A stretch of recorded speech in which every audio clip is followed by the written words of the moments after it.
So first practical is our non-destructive testing of concrete structure by the rebound hammer. This practical you have already performed in building materials and construction technology subject, which is of your last semester subject. So basically, we'll start with the easy one, then we'll approach toward the hard one. Okay. So basically, you all have the knowledge about this.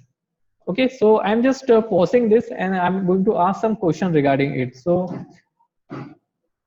Uh, Participant pause. So there are total, how many students is there? 23 students being present here. So do you understand, do you know what is rebound hammer? Anyone can say, okay, they can unmute yourself. I'm going to first take an interactive session, then I'm going to talk about this whole practical. Okay, so make sure everyone is switching on their video. Okay, I'm also able to see you. Okay. So please switch on your video, as well as whoever want to say anything, they can unmute themselves.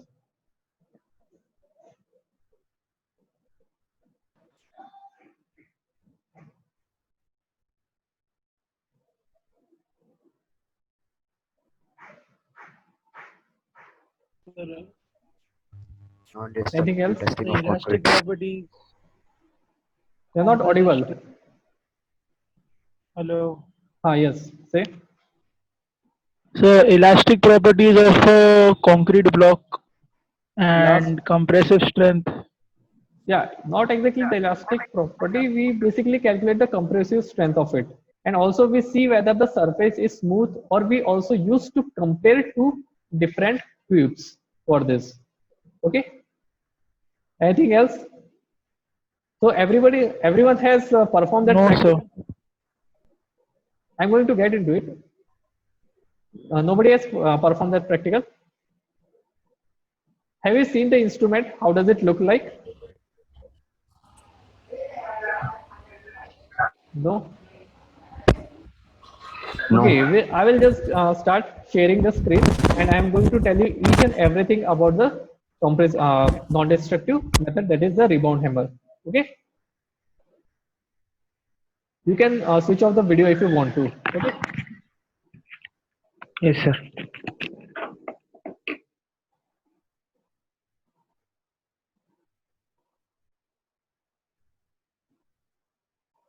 Okay, first is the non-destructive testing of concrete structure by using the rebound hammer.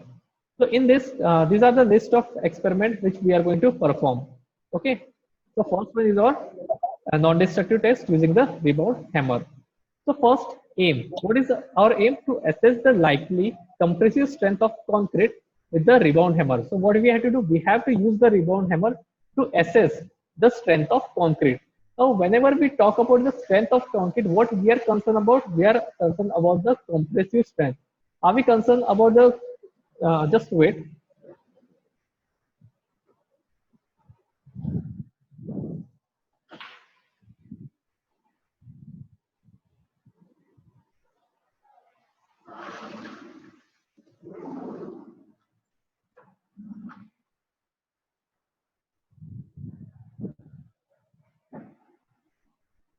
So whenever we talk about the whenever we talk about the strength of concrete, we are mostly concerned about the compressive strength of concrete.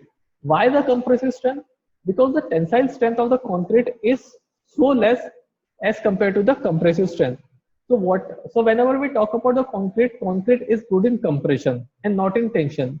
That's why we use the steel reinforcement into the concrete, so that all the tensile stress has taken by to the steel. Okay, so what we are concerned about here, the strength of concrete. So concrete is, remember this, concrete is good in compressive strength and not in tensile strength. Okay, that's why we are going to calculate the compressive strength of concrete using the rebound hammer.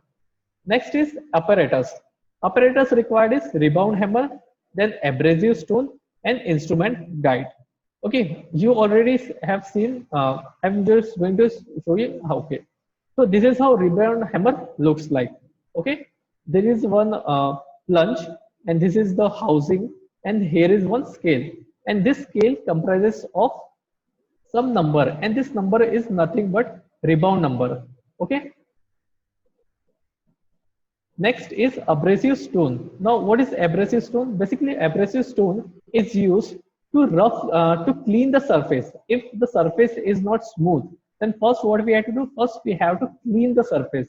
So for cleaning the surface, there is one stone which is of this much of diameter, like 7 to 8 centimeter of diameter. Abrasive stone is being uh, available with the rebound hammer.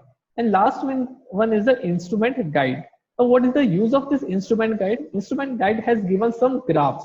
After getting the rebound number, we also have to check how much is the compressive strength. For that purpose, there are some graphs which is being listed in this instrument guide.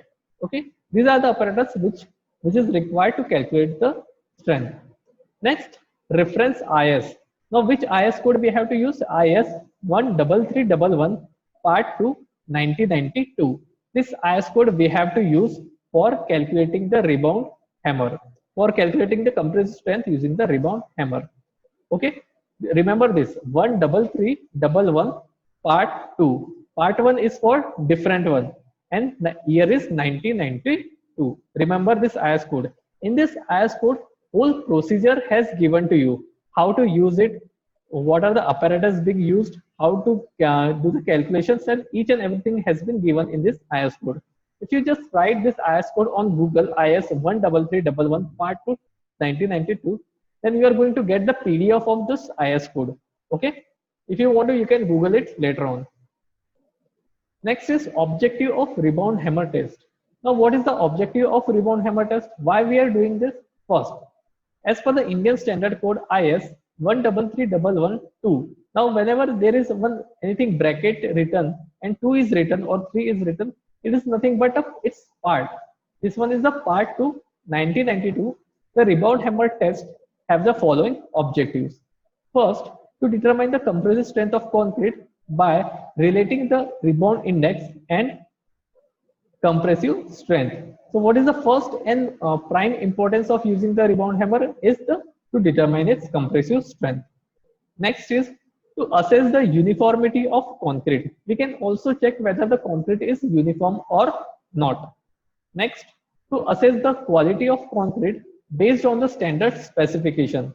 Now, we also have to get to know how much is quality being degraded with respect to the standard specification. Now, what is standard specification? Standard specification is something which is in the ideal condition.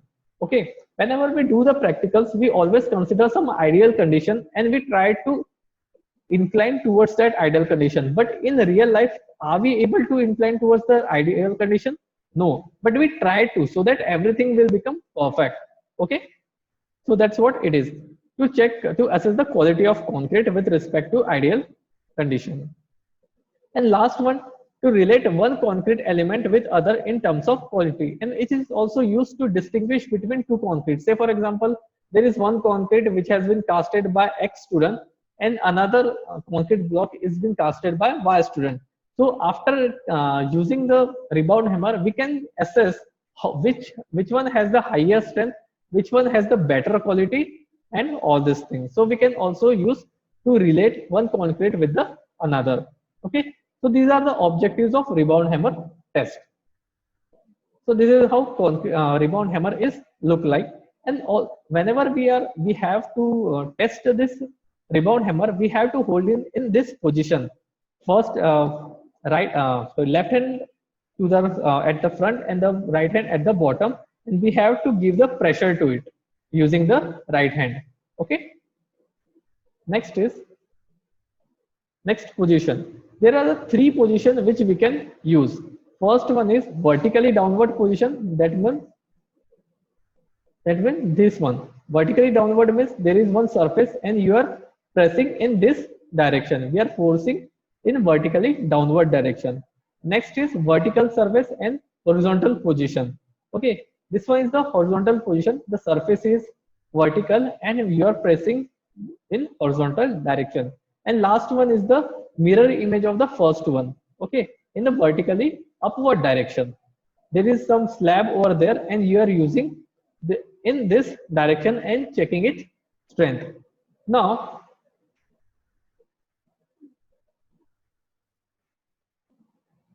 which position he has hold this he has holding in this position, vertical surface and the horizontal position. This is the vertical surface, and he is using this in horizontal direction. Okay, horizontal position. Understood? Now the question arises, when we are going to use this horizontal, vertically downward and vertically upward. Okay, Mayur, do you have any question to ask? Okay, no. So when we are using which position, okay, this one is used basically whenever we use this rebound hammer, we have to use this on the concrete stuff, on the concrete surface. We can't use this rebound hammer on the wall. Why? Because wall is not something of which we are going to calculate its compressive strength. We always concern about calculating the compressive strength of structural member. So what are our structural member? Beam, column, slab, footing. These are the main four structural elements of which we have to calculate the compressive strength. So as far as this surface is concerned, whenever which element has the vertical surface has which surface, which element? It is nothing but column. You have seen this column which is at back of me. Have you seen this column? This column is of vertical. Okay. So how we are going to test this? We have to keep its position in horizontal direction. Okay. When we are using this vertically upward position, whenever we have to calculate the strength of slab, okay, compressive strength of, whenever we have to calculate the compressive strength of a slab, we have to place it in vertically upward position. Understood? Next is its nomenclature. Here is concrete surface. At the top of it, there is a plunger. Now here is impact spring. Here is hammer mass. This whole area, or sorry, this whole covering is called as the housing. Next, there is rider on a guide roll. So there is here, wait,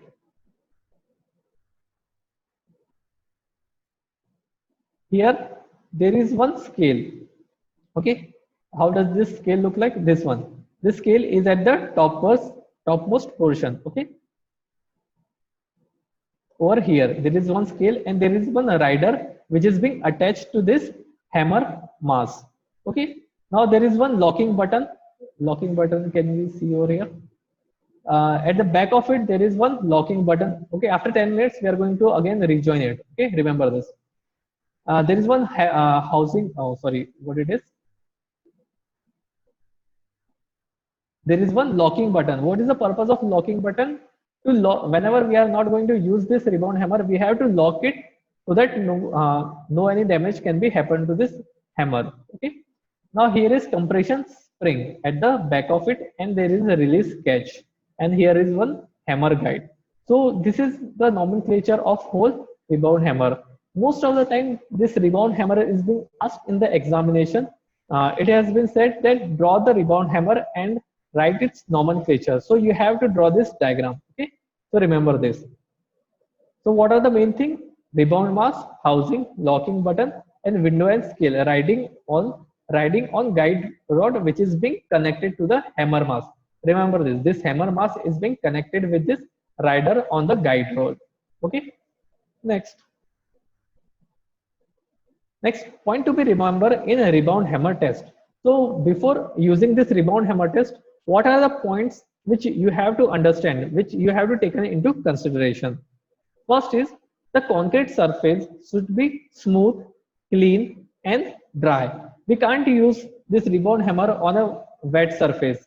Why? Because it ultimately, because after using the rebound hammer on the wet surface, it's going to get displaced. We are not able to plunge it here properly.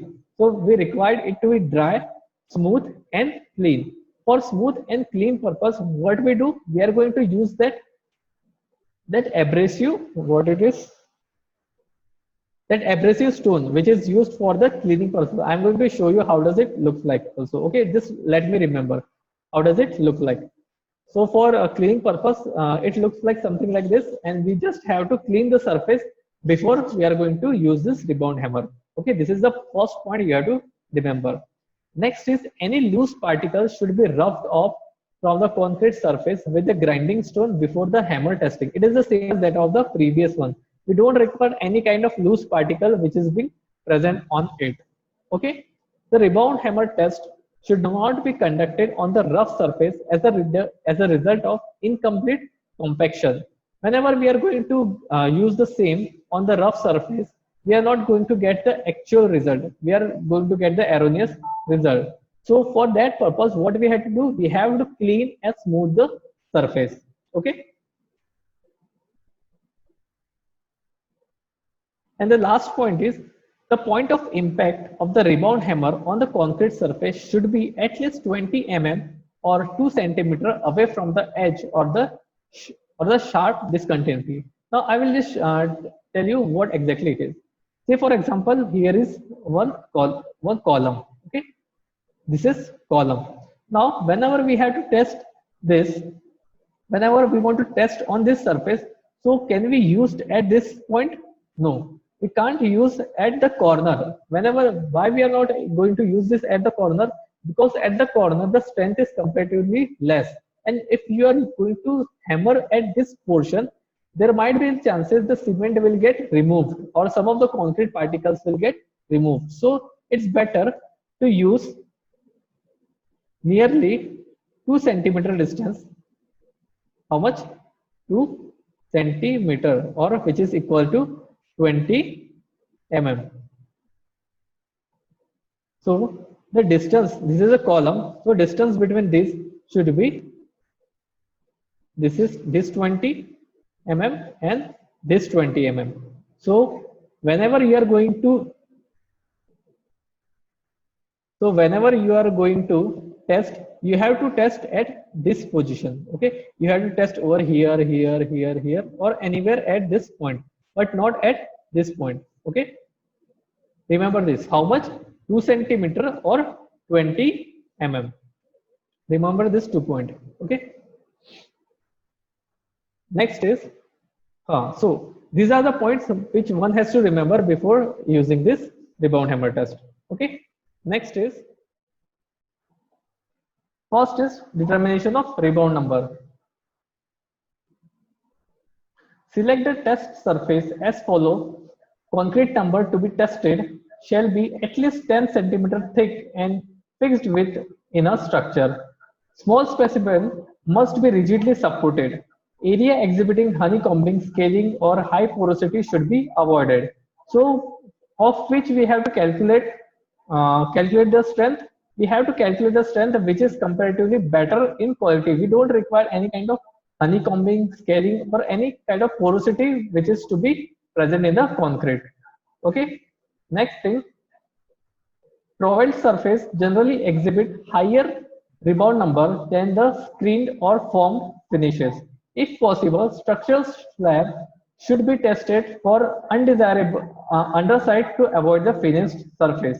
So how to calculate this? And also there is one thing you have to remember: we cannot test the sample or test this compressive strength using rebound number on the plastered surface. Remember this. Whenever we are going to apply the load, or whenever we are using the same thing on the plastered surface, the plaster will get deteriorated. Okay, it's going to get ripped off. So the strength of the concrete is not the strength of that plaster. So whenever we have to check it, we have to first remove the plaster on the surface. Okay, then we have to test it. Okay, after testing the specimen or after testing the concrete, are we going to damage the concrete? No. That's why this kind of test is come under non-destructive testing. Okay, understood? Later, what we have to do? We have to prepare the test surface as follow. A test area shall be at least 150 mm in diameter, heavily textured, soft or smooth, with a surface with loose mortar shall be ground smooth with abrasive stone. Smooth, form or trowel surface do not have to be ground prior to the testing. Okay, this is a general what we can say. Before testing this, we have to follow this procedure first. Okay, what exactly we have to say this? sorry, preparation before testing the concrete surface. Okay. Next, hold the instrument firmly so that the plunger is perpendicular to the surface. Okay. Next, gradually push hammer toward the test surface until the hammer impacts. We have to push it till wait. We have to push the surface till we are going to get any kind of rebound sound. Okay. Then what we have to do, gradually push the hammer towards the surface until the hammer impacts. After impact, maintain pressure on the instrument if necessary.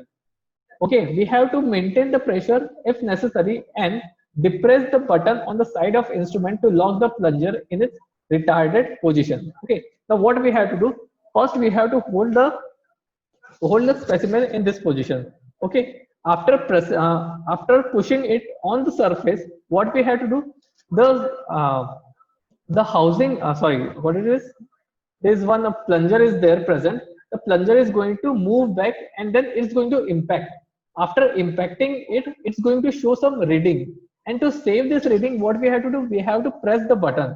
As soon as we press the button and after releasing it, we are going to get the number. Otherwise, this number, whatever the reading which it's been shown here, it's been get removed, or the what we can say, जो काटा रहेगा तो वो हल जाएगा and it goes to the 0 point. Okay, so what is the purpose of pressing the button? So that whenever you press the button, the reading is going to get fixed. Okay. Next, estimate the record and rebound number on the scale to the nearest of the whole number. Basically, the whole scale has given to be in the whole number, so we are not that much of concern about. It's in the scale of 2 rebound number. Okay. After 20, there is 22, 24, 26, 28, 30. This way. After that, estimate the record number on the scale to the nearest. Okay.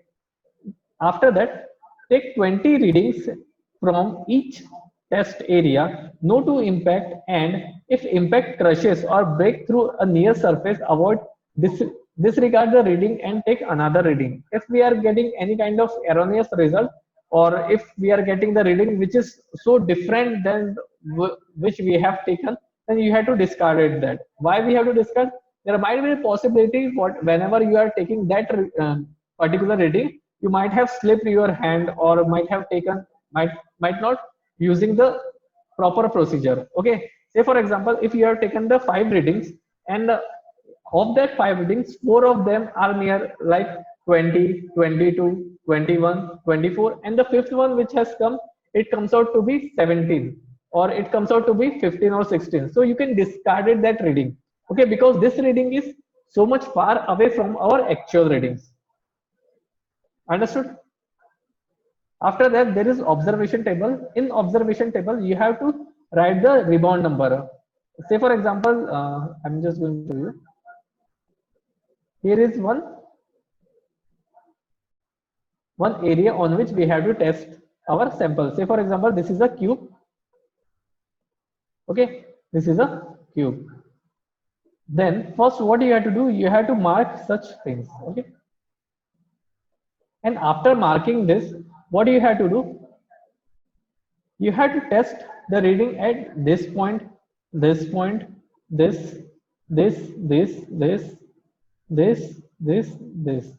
Total 9 readings you have to take, and you have to make sure this value or this space is nearly 2 centimeter. Okay, how much is 2 centimeter or 20 mm? Okay, we have to make sure about it. It should be 20 mm, and then you have to test on this position. After taking all the readings, what do you have to do? You have to take the average of this. Say for example, now that you have taken the 9 readings, so 9 readings comes out to be, say for example, 20 plus 19 plus 22 plus 23 plus 21 plus so on, whole divided by 9. So whatever the average which has come is nothing but your average rebound number. This is that average rebound number. Say for example, it comes out to be 22, or say for example, it comes out to be 25. Okay, it's easy to understand this. It comes out to be how much? 25. Now what you have to do? Now what you have to do? You have to calculate the compressive strength. Now how to calculate this compressive strength? For that purpose, there is one graph for it. Okay, I will just show you.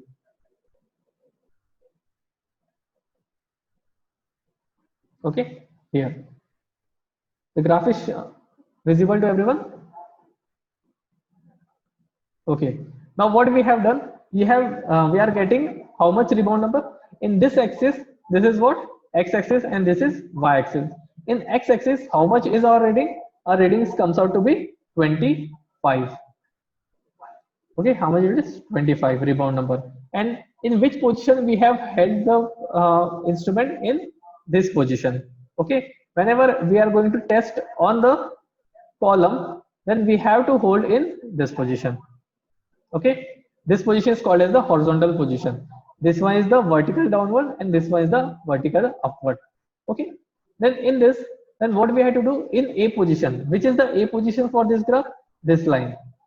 This line shows the position for the A. So what you have to do, you have to project this at this point up to here, and then you have to go from here to here. Okay, understood? So after getting 25, in which graph we have to consider? On the graph which is equivalent to the position A. Okay, so how much do we get at this point? This is 10, this is 12, 14, 16, 18 and 20. Okay, do you understand how much it is? One scale equals to how much? And this one has given in Newton per mm square. Okay, this is what compressive strength and this is what rebound number. Okay, graph of rebound number versus compressive strength. Compressive strength is over this scale and the rebound number is on this scale. Okay, now how much is the compressive strength we get? This is 12, 14 and 16. So our compressive strength comes out to be 16 Newton per mm square or MPa. Understood? This is how we have to calculate the rebound. This is how we have to calculate the compressive strength using the rebound hammer. Okay, is it clear to everyone? I'm going to show you another video so that it becomes a little bit clearer to you. Okay.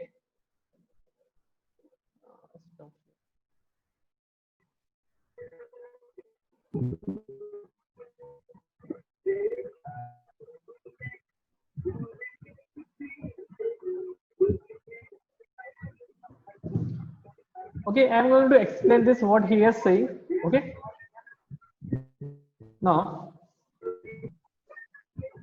first of all, what he is doing, first he has shown. Okay, this is a scale. Okay, now are you able to see what this scale is all about? This is called as the rebound number scale. Okay, everything has given, each rebound number has two units. Okay, this is 10, so this is what 12, 14, 16, 18, 20. Now here is 22, 24, 26, 28, 30.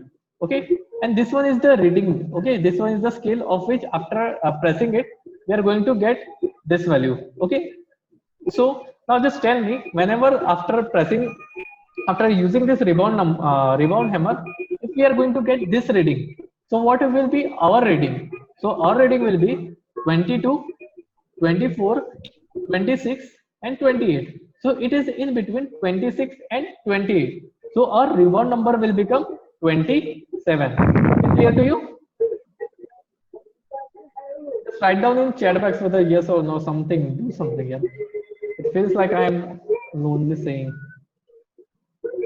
Understood? How much this readings comes out to be? This comes out to be 27. Okay, thank you. After that,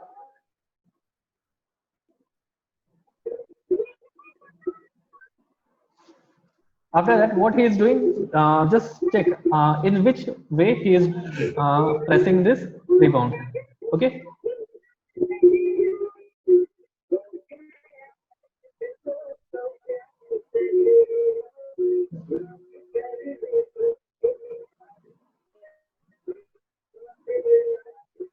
Okay, now just see here. This is how this abrasive stone look like. Okay, is it clear to everyone? This is how abrasive stone look like. So what is the purpose of this?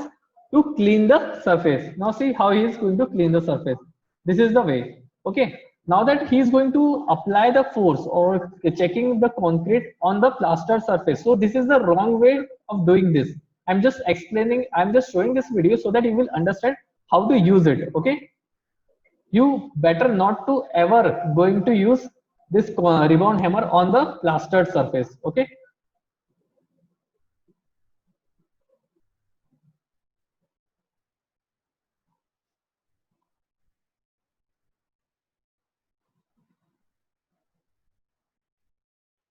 okay, he's making sure that it is away from 20 mm, it's not at the junction. Okay, we can't calculate at the junction, it should be 20 mm away from it. Okay, or 2 centimeter away from it.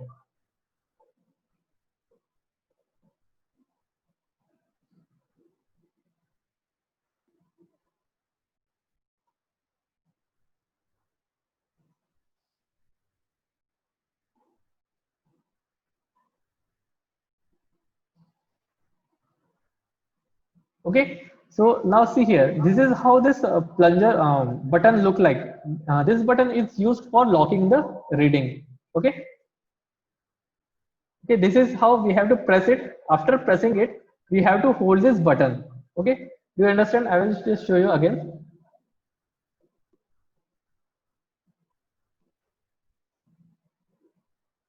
Okay, so how he is doing, he is just pressing it. As soon as he press the button, it goes beyond it, and after getting the click sound, you have to press it. Okay, now he is pressing over here. Okay, now the reading has become locked. Now, so what we have to do, we have to then check the readings. So how much reading do we get? Is it clear to everyone?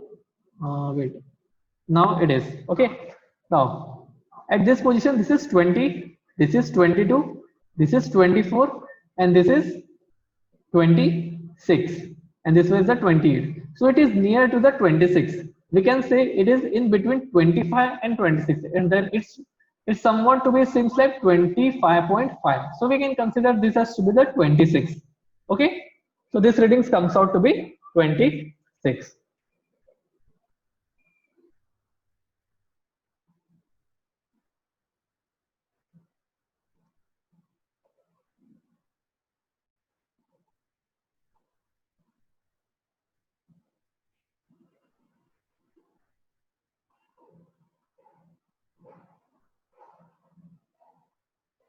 Okay, so this is one of the graph which is being available with the that rebound hammer. Okay, this is the same graph which I have shown you. Okay, this is 25, 30, these are the rebound number, and in this scale it is a compressive strength.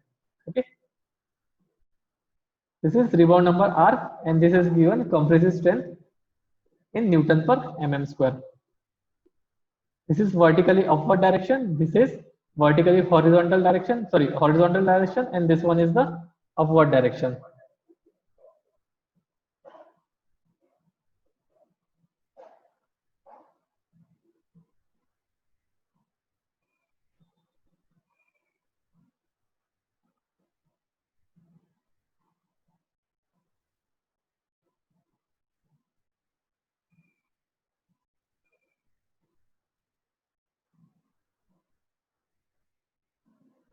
Okay, hope you are clear about this. Okay, that's this is how you have to check the rebound number, and this is how you have to calculate the compressive strength. Okay, now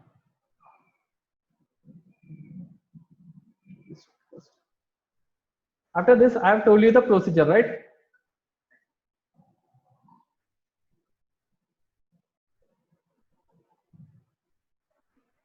After the procedure, okay, this is how I have explained you. This is the same as which is on the rebound hammer.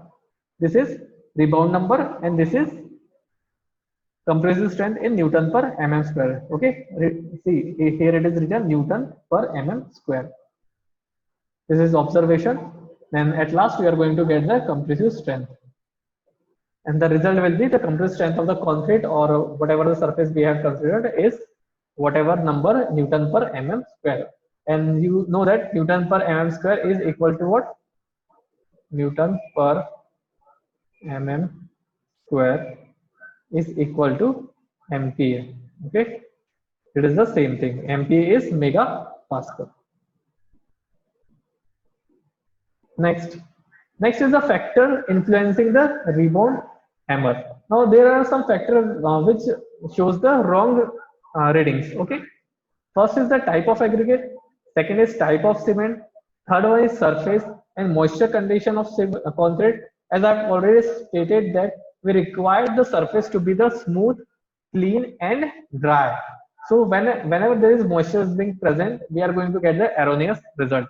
Next is curing and the age of concrete. Age of concrete also implies it, also influencing it. And last is the carbonation of the concrete surface. So these are some of the points which you have to consider. It is not that much of important because the type of aggregate and cement we don't consider it while using the rebound hammer. Okay. And the last one is the advantage and disadvantage. See, everything has its own advantage and disadvantage. So first we'll see the advantages of rebound hammer test. First one, the apparatus is easy to use. So we don't have to do so much of laborious work or anything of it. We just have to have a rebound hammer and this abrasive stone. Second one is determines uniformity properties of the surface. It shows how much the surface is being uniform, okay, which is also used for the comparison purpose. Third is the equipment used is inexpensive. The cost of this equipment is not that much of high. It is under 5,000. Okay, so the 5,000 is not. We can't say that 4,000 is too much. Okay, it is not that of expensive. I don't know exactly how much is the cost, but it's under the 5,000. Next, used for the rehabilitation of the old monuments. So it is also used to check in the old monuments. See, now why the rebound, why the non-destructive testing has come into the picture. Say for example, there are some monuments and we have to take the strength of it. So there are some destructive method as well.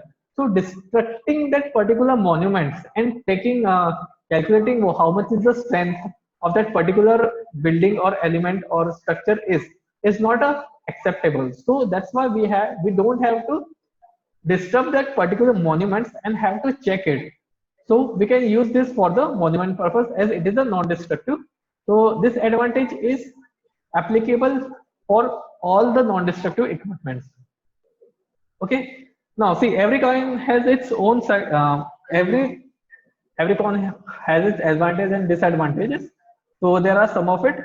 The result obtained is based on the local points. Now, what is this local point? Whenever you check, say for example, draw. This is one concrete surface, and you are going to test at only this point. So at this point, say for example, you are getting the strength equals to 17 MPa. Okay, and at this point, you are going to get something different. Say for example, 15 MPa. So why these 2 points are not of same strength? So whatever the result obtained, whatever the result we are getting is of the local point. These are called as the local points. Okay, this reading and this reading is not compulsorily the same. Okay, so we have to make sure. So this is one of the drawback of it. Of this. Okay, that's why we are basically taking the average of it. We are taking so many readings here, here, and here, everywhere, and then take the average of it. Okay, after 10 minutes, we are going to left the meeting. Okay, I'm just going to wrap it up.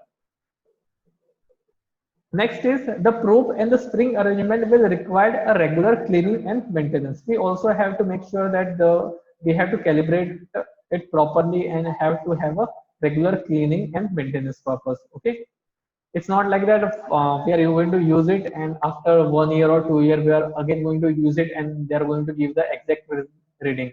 Okay, and last one is the flaws cannot be detected with accuracy. Okay, even though there are some flaws in it, we are not even we are going to do the things perfectly. Uh,